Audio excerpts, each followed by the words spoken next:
What up, everyone? Welcome back to Financial Education and Business. We're going to be looking at the Operation Midnight Hammer. This was the operation that took place when the United States decided to attack or bomb the Iranian nuclear sites. It's going to be interesting how they did it, but I'm going to start where Trump kind of addresses the nation, and then we'll go from there. Thank you very much. A short time ago, the U.S. military carried out massive precision strikes on the three key nuclear facilities in the Iranian regime: Fordow, Natanz, and Isfahan. Everybody heard those names for years as they built this horribly destructive enterprise. Our objective was the destruction of Iran's nuclear enrichment capacity and a stop to the nuclear threat posed by the world's #1 state sponsor of terror. Tonight, I can report to the world that the strikes were a spectacular military success. Iran's key nuclear enrichment facilities have been completely and totally obliterated. Iran, the bully of the Middle East, must now make peace. If they do not, future attacks will be far greater and a lot easier. For 40 years, Iran has been saying death to America, death to Israel. They have been killing our people, blowing off their arms, blowing off their legs with roadside bombs.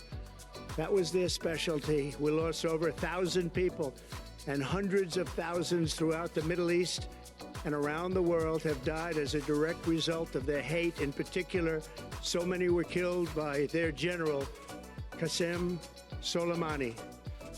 I decided a long time ago that I would not let this happen. It will not continue.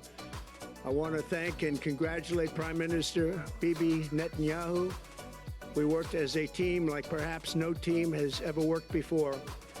And we've gone a long way to erasing this horrible threat to Israel.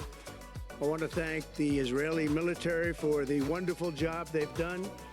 And most importantly, I want to congratulate the great American patriots who flew those magnificent machines tonight, and all of the United States military on an operation the likes of which the world has not seen in many, many decades. Hopefully, we will no longer need their services in this capacity. I hope that's so. I also want to congratulate the chairman of the Joint Chiefs of Staff, General Dan Raisin Kane, spectacular general, and all of the brilliant. It's kind of interesting how everybody looks. These guys look so serious, and the way he's looking at the president is like he's questioning his decisions, like he's not standing behind what just happened. I don't know what I think about that, but it's kind of questionable. His face is a little, just watch how he looks at the president just throughout this. They look way serious, but then he's kind of like questioning the president and maybe the actions that he decided to take. Military minds involved in this attack. With all of that being said, this cannot continue. There will be either peace or there will be tragedy for Iran far greater than we have witnessed over the last 8 days. Remember, there are many targets left. Tonight's was the most difficult of them all, by far, and perhaps the most lethal. But if peace does not come quickly, we will go after those other targets with precision, speed, and skill. Most of them can be taken out in a matter of minutes. There's no military in the world that could have done what we did tonight, not even close. There has never been a military that could do what took place just a little while ago.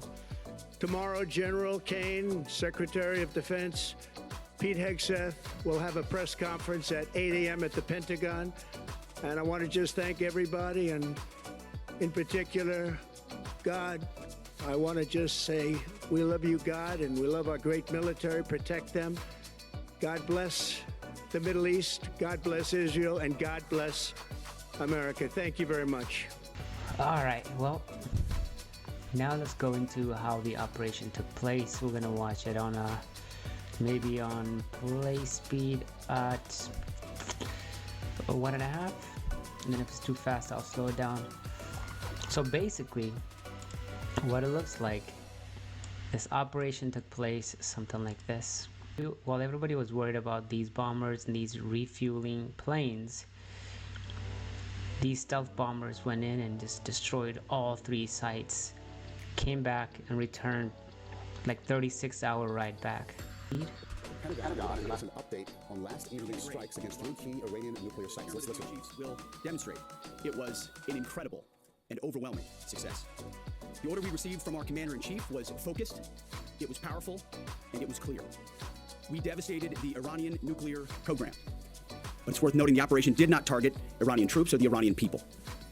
For the entirety of his time in office, President Trump has consistently stated for over 10 years that Iran must not get a nuclear weapon. Full stop. Thanks to President Trump's bold and visionary leadership and his commitment to peace through strength, Iran's nuclear ambitions have been obliterated. Many presidents have dreamed of delivering the final blow to Iran's nuclear program, and none could, until President Trump. The operation President Trump planned was bold, and it was brilliant, showing the world that American deterrence is back. When this president speaks, the world should listen. And the U.S. military, we can back it up. The most powerful military the world has ever known. No other country on planet Earth could have conducted the operation that the chairman is going to outline this morning. Not even close. Just like Soleimani found out in the first term, Iran found out that when POTUS says 60 days that he seeks peace and negotiation, he means 60 days of peace and negotiation. Otherwise, that nuclear program, that nuclear capability will not exist. He meant it. This is not the previous administration. The President Trump said no nukes. He seeks peace, and Iran should take that path. He sent out a truth last night saying this: any retaliation by Iran against the United States of America will be met with force far greater than what was witnessed tonight. Signed, the President of the United States, Donald J. I don't know what that means. Like, if B-2 bombers went out to destroy all these buildings and all these nuclear sites, what is a force that no one has ever seen? Whatever he said in here, a force that's just kind of so intense. Was he saying that he's gonna bomb? He's gonna end up killing and bombing people that kind of resist? Because I feel like there's gonna be a lot of people that are definitely gonna hate what just happened here. But you know, the fact, they didn't kill any people, so they didn't kill any people that we know of, and they were specifically going for these nuclear sites where they're trying to enrich all these uraniums. But you know, I think maybe Iran is definitely gonna respond some way. Like, I don't think this is gonna just be a all right, you bombed us and we're gonna come and we're gonna go for peace. I doubt that. I think what's gonna happen here is Iran is gonna respond. Whether it's they have sleeping cells here within the United States, terrorists here within the United States, or something, but I don't think Iran is the kind of place where they're gonna stay quiet. I bet they have some just whether homegrown spies that went to the United States or been in the United States just waiting for a time like this to do some kind of damage, just in case US retaliate for them because Iran is enriching their sites. But I also kind of think, like, I don't think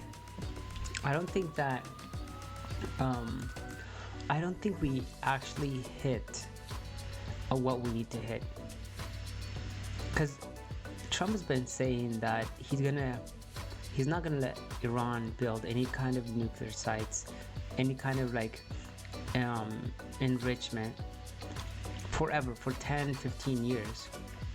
And he sees that as a major problem. But don't you think Iran is smart enough to actually move all of their supplies somewhere else?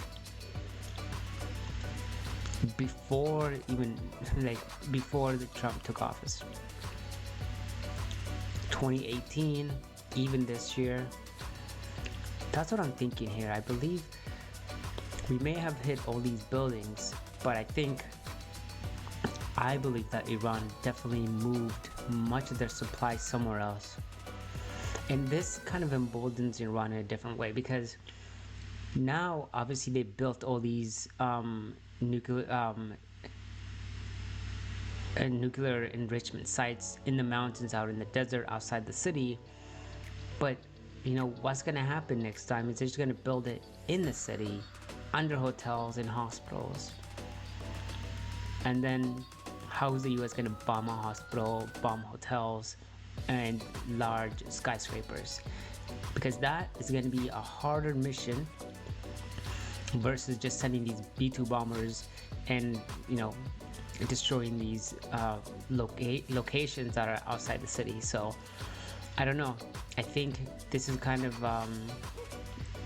this whole situation may have already ignited a lot of Iranian strategy when it comes to how they're going to do this in the future. But I don't know. I don't think this war is over yet. I think there's going to be something crazy that's going to happen, and who knows. But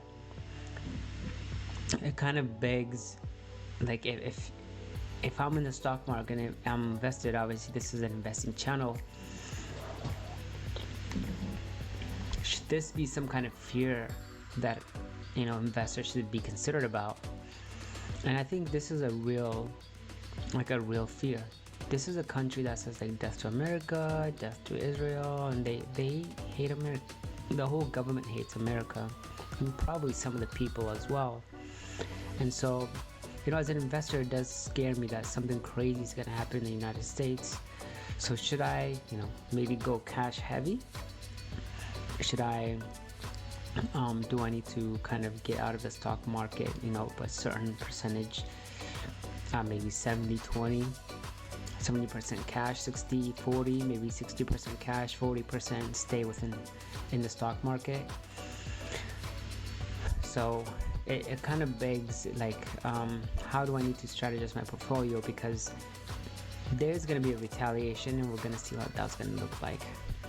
Hey, Trump. Iran would be smart to heed those words. He said it before, and he means it. I want to give recognition to the chairman of the Joint Chiefs of Staff, the Joint Staff, General Eric Kurilla at CENTCOM, who did a phenomenal job, he and his staff, all of CENTCOM. Policy, across the board, this was a joint effort, and across the Pentagon effort. I want to recognize the pilots who flew those bombers, who flew those fighters, who flew those refuelers, warriors. I want to recognize the sailors on those destroyers, in those subs, on those carriers, warriors, all of them. I want to recognize our soldiers doing air defense, base defense, QRF, warriors, all of them. Every American involved in this operation performed flawlessly. And I want to give recognition to our allies in Israel as well.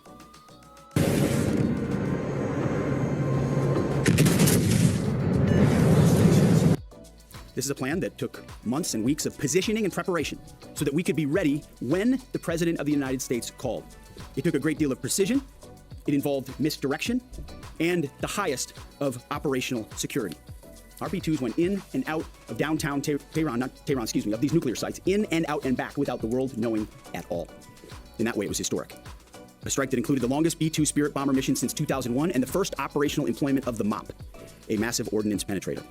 The mission demonstrated to the world the level of joint and allied integration that speak to the strength of our alliance and our joint forces. As President Trump has stated, the United States does not seek war, but let me be clear. We will act swiftly and decisively when our people, our partners, or our interests are threatened. Iran should listen to the President of the United States and know that he means it, every word. I want to give congratulations to our Commander-in-Chief. It was an honor to watch him lead last night and throughout, and to our great American warriors on this successful operation. God bless our troops. God bless America. And we give glory to God for his providence and continue to ask for his protection. I turn it over now to the chairman for specifics. Thank you, Mr. Secretary. Thanks for recognizing all of our folks out there doing our nation. I just gotta say, I don't know what I think about that. Like, how can you kind of attack a country or bomb a location, bomb a country, and say, we're not looking for war? Like, that's like, that doesn't even sound right at all. How can you attack a nation and say, "Oh, we're not at war, but we're gonna bomb you guys"? That sounds like war to me, and I really don't understand how that works. Work, and nice to see everybody on this early Sunday morning. Last night, on the President's orders, U.S. Central Command, under the command of General Eric Gorilla, executed Operation Midnight Hammer, a deliberate and precise strike against 3 Iranian nuclear facilities. This was a complex and high-risk mission carried out with exceptional skill and discipline by our joint force. I want to thank every service member, planner, operator that made this mission possible. Their actions reflect the highest standards of the United States Armed Forces. This operation was designed to severely degrade Iran's nuclear weapons infrastructure. It was planned and executed across multiple domains and theaters with coordination that reflects our ability to project power globally with speed and precision at the time and place of our nation's choosing. This was a highly classified mission with very few people in Washington knowing the timing or nature of this plan. I'll refer you to the graphic on the side as I walk you through some of the operational details. At midnight Friday into Saturday morning, a large B-2 strike package comprised of bombers launched from the continental United States. As part of a plan to maintain tactical surprise, part of the package proceeded to the west and into the Pacific as a decoy, a deception effort known only to an extremely small number of planners and key leaders here in Washington and in Tampa. The main strike package, comprised of 7 B-2 Spirit bombers, each with 2 crew members, proceeded quietly to the east with minimal communications. Throughout the 18-hour flight into the target area, the aircraft completed multiple in-flight refuelings. Once over land, the B-2s linked up with escort and support aircraft in a complex, tightly timed maneuver requiring exact synchronization across multiple platforms in a narrow piece of airspace, all done with minimal communications. This type of integration is exactly what our joint force does better than anyone else in the world. At approximately 5 p.m. Eastern Standard Time last night, and just prior to the strike package entering Iran, a U.S. submarine in the Central Command Area of Responsibility launched more than 24 Tomahawk land attack cruise missiles against key surface infrastructure targets at Isfahan. As the Operation Midnight Hammer strike package entered Iranian airspace, the U.S. employed several deception tactics, including decoys, as the 4th and 5th generation aircraft pushed out in front of the strike package at high altitude and high speed, sweeping in front of the package for enemy fighters and surface-to-air missile threats. The strike package was supported by U.S. Strategic Command, U.S. Transportation Command, U.S. Cyber Command, U.S. Space Command, U.S. Space Force, and U.S. European Command. As the strike package approached Fordow and Natanz, the U.S. protection package employed high-speed suppression weapons to ensure safe passage of the strike package, with fighter assets employing preemptive suppressing fires against any potential Iranian surface-to-air threats. We are currently unaware of any shots fired at the U.S. strike package on the way in. Dang, that is crazy. Like, they literally went in. They went in. They bombed everything, and no missiles were shot at any of these planes. That's insane. The F-22 probably is in there. The Raptor's in there. These are the B-2 bombers, and none of them, no shots were taken at them. That's just kind of insane. And I think maybe one of the reasons is a lot of the war between Iran and Israel that's already going on, and a lot of the missiles are already taken out. Iran probably used 99% of their missiles shooting Israel and Tel Aviv and all the other locations that, by the time the United States kind of sent their B-2 bombers, I'm sure a lot of Iran's air detection systems, I guess, would be down. And so this is a very well coordinated effort where Israel just bombs the heck out of all of Iran's military bases and defensive forces, or air defense forces, and then US then comes in and just cleans up, mops up and cleans up the rest. That's brilliant. And I like how they didn't tell anybody at all. I think a lot of social media was really concerned about this. These planes we see are going to Guam, and maybe people are thinking, oh well, these planes are gonna go, kind of set up for the attack. And there was some stuff going on social media. Oh well, we really, the U.S. is gonna attack in 2 weeks. But then in reality, the attack was gonna happen actually on Saturday. This was this is a very, very well planned out battle. Very well planned out. Approximately 6:40 p.m. Eastern Standard Time, 2:10 a.m. Iran time, the lead B-2 dropped 2 GBU-57 Massive Ordnance Penetrator weapons on the first of several aim points at Fordow. As the president stated last night, the remaining bombers then hit their targets as well, with a total of 14 MOPs dropped against 2 nuclear target areas. All 3 Iranian nuclear infrastructure targets were struck between 6:40 p.m. and 7:05 p.m. Eastern time. Again, that's about 2:10 in the morning local time in Iran, with the Tomahawk missiles being the last to strike at Isfahan to ensure we retain the element of surprise throughout the operation. Following weapons release, the Midnight Hammer strike package exited Iranian airspace and the package began its return home. We are unaware of any shots fired at the package on the way out. Iran's fighters did not fly, and it appears that Iran's surface-to-air missile systems did not see us. Throughout the mission, we retained. Yeah, because Israel destroyed all of them. Crazy. The element of surprise. In total, U.S. forces employed approximately 75 precision-guided weapons during this operation. This included, as the president stated last night, 14 30,000-pound GBU-57 Massive Ordnance Penetrators, marking the first ever operational use of this weapon. I know that battle damage is of great interest. Final battle damage will take some time, but initial battle damage assessments indicate that all 3 sites sustained extremely severe damage and destruction.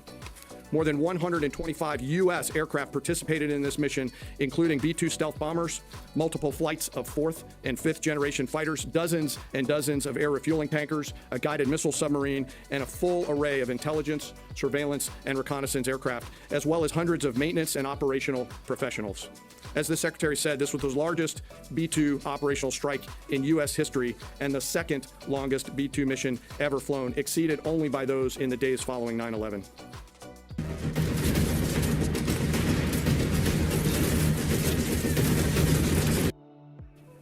Well prior to the strike, General Kurilla elevated force protection measures across the region, especially in Iraq, Syria, and the Gulf. Our forces remain on high alert and are fully postured to respond to any Iranian retaliation or proxy attacks, which would be an incredibly poor choice. We will defend ourselves. The safety of our service members and civilians remains our highest priority. This mission demonstrates the unmatched reach, coordination, and capability of the United States military. In just a matter of weeks, this went from strategic planning to global execution. This operation underscores the unmatched capabilities and global reach of the United States military. As the president clearly said last night, no other military in the world could have done this. I join the president and the secretary in being incredibly proud of the air crews, naval forces, cyber operators, planners, and support teams and commanders who made this mission possible. It is their skill, discipline, and teamwork that makes this operation possible. I am particularly proud of our discipline related to operational security, something that was of great concern to the president, the secretary, General Kurilla, and me, and we will continue to focus on this. As we stand here this morning, many assets are still airborne, and we have hundreds deployed. I ask that we keep our warfighters on their way home and our deployed service member in our thoughts. Our joint force remains ready to defend the United States, our troops, and our interests in the region. Thank you very much. We will take a few questions, Phil. Yeah. So, is regime change off the table, Mr. Secretary? And All right, they're gonna talk about regime change. I gotta say they're gonna BS this, and they're gonna say, oh no, we're not looking for regime change, but I don't believe that. I think Trump's also kind of hinted at this. There's gonna be some kind of regime change request, because there is no way that the U.S. is gonna allow the same people to continue run the nation. This is definitely a regime change plan. But yeah, here's this video that kind of shows how these bunker bombers work. There's gonna be some kind of retaliation after this attack. Like, we're gonna see it sooner or later. Something's gonna happen here in the United States. One of the biggest outcomes after this this bombing has occurred is that Strait of Hormuz, so most of the oil in the world flows through this Strait of Hormuz, and China is very dependent on this as well. So I don't know how long this is gonna happen, but because if this strait gets closed or shut down, was occupied by Iranian military, it could be a major risk or major problem for the markets. because what that's going to do is it's going to increase the price of crude oil.